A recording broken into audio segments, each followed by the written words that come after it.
Good morning বন্ধুরা, শুভ সকাল। সাথী মণ্ডলের ডেলি ব্লগ ভিডিওতে আপনাদের সকলকে প্রথমেই স্বাগত জানাই। আজ শনিবার, শনিবারের সকালটা একটু মা আর মেয়ের দেরি করেই হলো। অহনার বাবা উঠে ডিউটি চলে গেছে, ওর মর্নিং ডিউটি। আমি ওকে বলেই রেখেছিলাম গতকাল রাত্রে যে আজ শনিবার, অহনার স্কুল নেই, ছুটি, আজকে একটু দেরি করে উঠবো, একটু ঘুমাবো, তুমি সকালের খাবারটা বাইরে থেকে খেয়ে নিও। ও তাই করেছে, ও নিজের মতো করে ডিউটি বেরিয়ে গেছে। চলুন সকালের বাসি কাজগুলো একে একে সেরে নিই। ওদিকে মেয়ে উঠেই বাথরুমে চলে গেছে, আমি ততক্ষণকে এগুলো পর্দাগুলো সরিয়ে বালিশ টালিশ একটু গুছিয়ে রাখি। বেলা পর্যন্ত শুয়ে থাকার অভ্যাস ছিল আমার বিয়ের আগে, বিয়ের পর থেকে আর হয়ে ওঠেনি, আমার ভাগ্যে জোটেনি।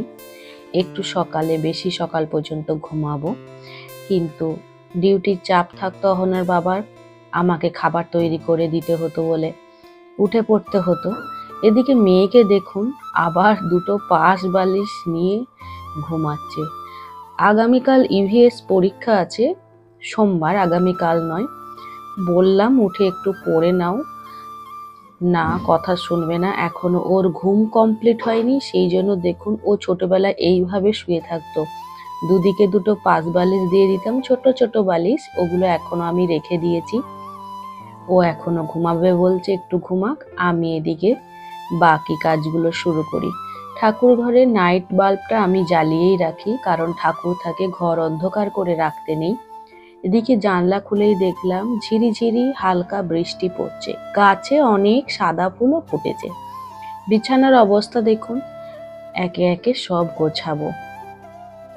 বারান্দাটাও খুলে দিই, বৃষ্টির জন্য জামা কাপড় ছাদে মেলতে পারছি না, সব ব্যালকনিতেই দেওয়া আছে, তবে শুকিয়ে যায় পরদিন সকালে আমি নিয়ে নিই। এদিকে গতকাল রাত্রে অহনার বাবা প্রায় 2 কিলোর মতো মুড়ি এনেছে। আমরা সকালে কোনো দিন মুড়ি খাই, খাওয়া এখন হয় না, অহনার স্কুল থাকে, ওকে টিফিন তো বানিয়ে দিতে হয়। তবে সন্ধ্যাবেলাটা হালকা মুড়ি আর সাথে অল্প কিছু একটা কিছু করে নিলে আমরা সেটাই খাই। সন্ধ্যাবেলাটায় মুড়িটাই বেশিরভাগ চলে, সেই জন্য বারবার যেতে হয়, একটু দূর থেকে নিয়ে আসে, যেখানে ফ্যাক্টরি আর কি, মানে মুড়ি গরম গরম ভেজে দেয়, সেখান থেকেই নিয়ে আসে, সেই জন্য একেবারে বেশি পরিমাণে নিয়ে এসেছি। আর আমার কাছে আছে 4টি ডাব্বা, কিন্তু আমি নিয়ে বসেছি 3টি, একটি নিয়ে আসা হয়নি। আর আন্দাজও করতে পারিনি যে 4টে ডাব্বাই লাগবে, কিন্তু না, 4টেই লাগবে। একে একে মুড়িগুলি সব ঢেলে রেখে দেবো ডাব্বার মধ্যে। একদিকে ভালোই হয়েছে, অনেক দিন হয়ে যাবে, এই আনো আনো আর বলতে হবে না। আমরা ছোটবেলা থেকেই ভাত মুড়ি খেয়েই মানুষ হয়েছি। জয়েন্ট ফ্যামিলি ছিল তো, আটার কিছু বানাতো না, কারণ অনেকগুলি মানুষ, এক একজন যদি 4 পিস করে রুটি খায়, তাহলে অতগুলি রুটি সকালেই কে বানাবে। সেই জন্য এক থালা ভর্তি মুড়ি দিয়ে দিত, আর মুড়ির সঙ্গে আলুর মানে রসালো কিছু একটা তরকারি করে দিত, সেটাই আমরা খেতাম। কিন্তু আমার মেয়ে একদম মুড়ি পছন্দ করে না, সন্ধ্যের দিকে জোর করে ওকে দিতে হয়। আসলে আমার ছোটবেলা আর ওর ছোটবেলা অনেকটা গ্যাপ, তো পরিবর্তন তো হবেই। চলুন, আমার 4টে ডাব্বার মধ্যে মুড়ি ভর্তি করা হয়ে গেছে, এছাড়াও আবার কিছুটা মুড়ি বেড়ে গেল, ওটা ডবল প্যাকেট করে রাখবো, কারণ মুড়িটা নিয়ে যেতে পারে, মানে ওই দড়ি দড়ি হয়ে যেতে পারে আর কি। গার্ডার দিয়ে ভালো করে এঁটে রেখে দেব। আর ওদিকে যে দুটো ব্যাগ নিয়ে গেছিল না, ওই ব্যাগগুলো ও এসেই বলেছিল কোনো নোংরা হয়নি, কোথাও নামায়নি, ব্যাগগুলো জাস্ট ধরে নিয়ে গেছে, নিয়ে এসেছে। ব্যাগগুলো একটু ভাঁজ করে রেখে দেব। আর কালকে মুড়ির সঙ্গে 500-র মতো উচ্ছে এনেছিল, সেই উচ্ছেগুলো ফ্রিজে একটু ভরে দিলাম। এদিকে দেখুন, গতকাল রাত্রের বাসনও ধোয়া হয়নি, আসলে পুরোটাই গাফিলতি করেছি, নিজে ইচ্ছা করে আর কি। চলুন চটপট বাসনগুলো একটু ধুয়ে নিই।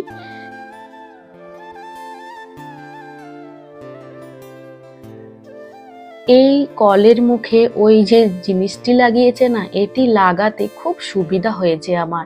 আসলে এখন অসুবিধা হয় না বলে নাইটিতে না সব সময় ভিজে যেত।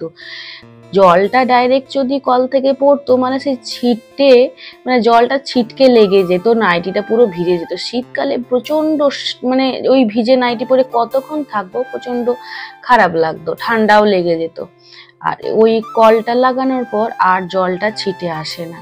এদিকে গ্যাস ওভেনটাও সুন্দর করে পরিষ্কার করে মুছে নেব।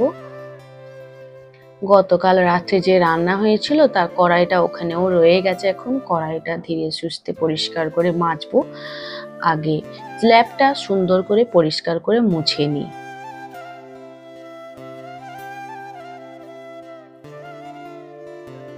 কিছু কিছু জায়গায় আমার মুখ দেখা যাচ্ছে না বন্ধুরা, আমার আর মুখ দেখতে হবে না, প্রতিদিনই তো দেখেন। ওইদিকে দেখুন এরপরের কাজ ঝাড়ু দিতে শুরু করে দিয়েছি আমি, কিন্তু এখনো কিন্তু আমার ব্রাশ করা হয়নি। ঘুম থেকে উঠেই আমি এই কাজগুলি করতে শুরু করে দিয়েছি। আজকে সেরকম রান্না বান্না শুরু করিনি তো, তাই এখনো ব্রাশটা করিনি। বাসি কাজগুলো সেরে নিয়ে তারপরে একেবারে ফ্রেশ হব। ঝাড়ু দেওয়াও আমার হয়ে এসেছে। আর এখন আবার বৃষ্টিটা বন্ধ হয়ে গেছে, বেশ ভালোই চড়া রোদ্দুর দিয়েছে। যখন রোদ হচ্ছে বেশ ভালোই গরম। ওদিকে এক বালতি কাঁচা ভেজানো আছে, কেচে ছাদে মিলে দিয়ে আসতে পারলে, আর যদি শুকিয়ে যায় ভাগ্যক্রমে এই বর্ষাকালে, তো কি শান্তি, কি শান্তি, সারাদিনে যেন একটা মনের শান্তি বিরাজ করে। আর যেদিন একবার ওখান এখান নিয়ে দৌড়াতে থাকি না, সেদিন যেন মনের শান্তি থাকে না। বর্ষাকালে জামা কাপড় শোকানো একটা যেন বিশাল বড় কাজ। চলুন এদিকে আমার বাসি কাজ মোটামুটি শেষ, এরপরে ব্রাশটা করে নিই। ততক্ষণকে মেয়েকে ডাকতেও শুরু করে দিয়েছি, মেয়ে এদিকে উঠে বাথরুমে চলে গেছে।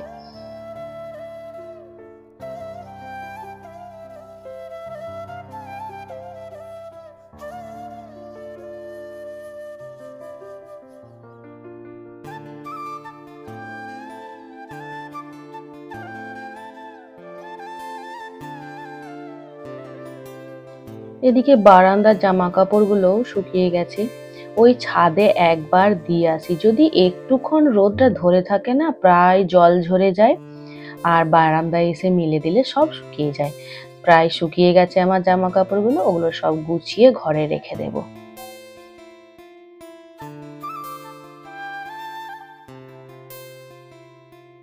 অনেক কাজ হলো সকালের, বাসি কাজ মোটামুটি শেষ হয়ে গেছে। এরপর পেটে কিছু দিতে হবে, না হলে আর ইঞ্জিন চলবে না, ওই ইঞ্জিনে তেল দেওয়ার মতো আর কি। 1.5 কাপ জল দেবো, অহনার বাবা দিই তাহলে 2 কাপ দিই। আর মেয়ে চা খাবে না, দুধ চা করলে একটু খায়, লিকার চা একদম খাবে না। তো 1.5 কাপের মতো জল দিয়ে নিজের জন্য একটু বেশি পরিমাণেই চাটা বানাবো।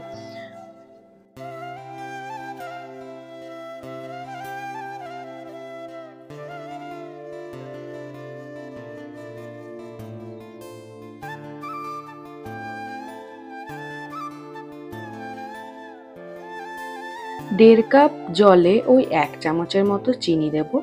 আর চিনির পরিমাণটা একটু কম খাওয়াই ভালো, অহনার বাবা না হলে খুব চিৎকার করে।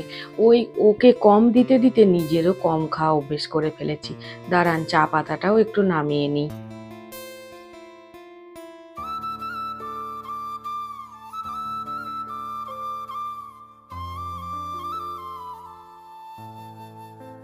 এক হাতে করে খুলতে একটু অসুবিধাই হয়, তবুও চেষ্টা করি, হয়ে যায় মোটামুটি।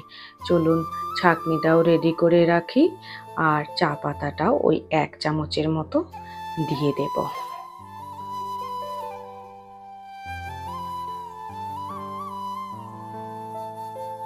ওই যে বাপুচি কেক ছোটবেলা থেকেই খেতাম, খুব টান এই জিনিসটির প্রতি। দোকানে যখনই যাই না, সামনে যদি রাখা থাকে, যতই রাখা থাকবে আমি ঠিক তুলে নেব। আগে ছিল 5 টাকা করে দাম, এখন করে দিয়েছে 7 টাকা। তা সে 7 টাকাই হোক আর 5 টাকাই হোক, 10 টাকাই হোক, কিছু কিছু জিনিস নিজের ভালো লাগে যে জিনিসগুলো, সেগুলো দামের ভেদাভেদ আর করি না, ঠিক নিয়ে নিই। চলুন এদিকে আমার চা প্রায় শেষের দিকে।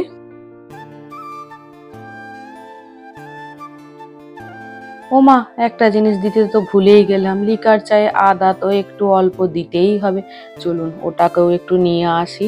ওই ফ্রিজের নিচে পেঁয়াজ রসুন আদা এই জায়গাটাতে আমি এগুলো রাখি। অল্প একটু আদা চুরিটাই করে কেটে নিলাম, এরপর একটু ধুয়ে নিয়ে নোড়াটাই করে থেতো করে নেব। দাঁড়ান না, এই যে দেখুন, ব্যাস থেতো করা হয়ে গেছে। এরপর একটু চাটাতে দিয়ে দেবো, গন্ধটাও ভালো হবে আর গলাটাও ছাড়বে।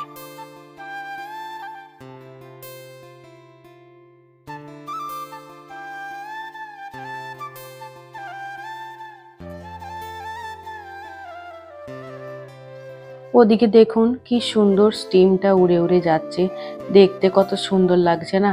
আমার আবার এই জিনিসগুলির প্রতি একটা অন্যরকমই আবেগ আছে। আমি দাঁড়িয়ে দাঁড়িয়ে দেখি কত সুন্দর লাগছে। এই যে হয়েও গেছে আমার চা। 1 কাপের মতো চা একটু ছেঁকে নেব, আর একটু বাড়তি থাকবে সেটা একটু পরে আমি খাবো। আর 2টো বাপুচি কেক নিয়ে নিয়েছি, মেয়েও উঠে গেছে, আমার একটি মেয়ের একটি।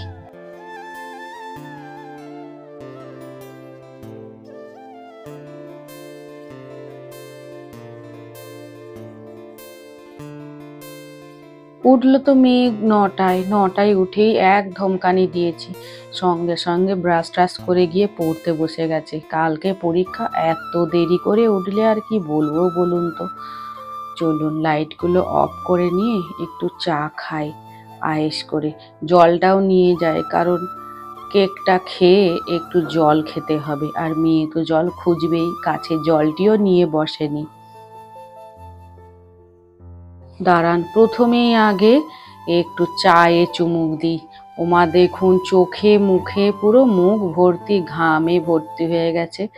আসলে অনেকগুলো কাজই প্রায় সকালের দিকে সেরে নিয়েছি, বাকি কাজ তো পড়েই আছে। আর কাজের গুনতি করে লাভ নেই, এখন চাটা আরাম করে খাই, ঘাম থাকুক আর যাই থাকুক। চাটা খেলে একটু এনার্জি পাবো, বাকি কাজগুলো সারাদিনে সেরে নিতে পারবো। চলুন আজকের ব্লগটা আমি এখানেই রাখবো। কেমন হলো আপনারা কমেন্ট করে জানাবেন। আপনারা সকলেই ভালো থাকবেন বন্ধুরা। আগামীকাল আবার আপনাদেরকে আসতে হবে সাথীর ব্লগ দেখতে। ততক্ষণকে আপনারা ভালো থাকবেন, সাবধানে থাকবেন এবং সুস্থ অবশ্যই করে থাকবেন। Tata, by.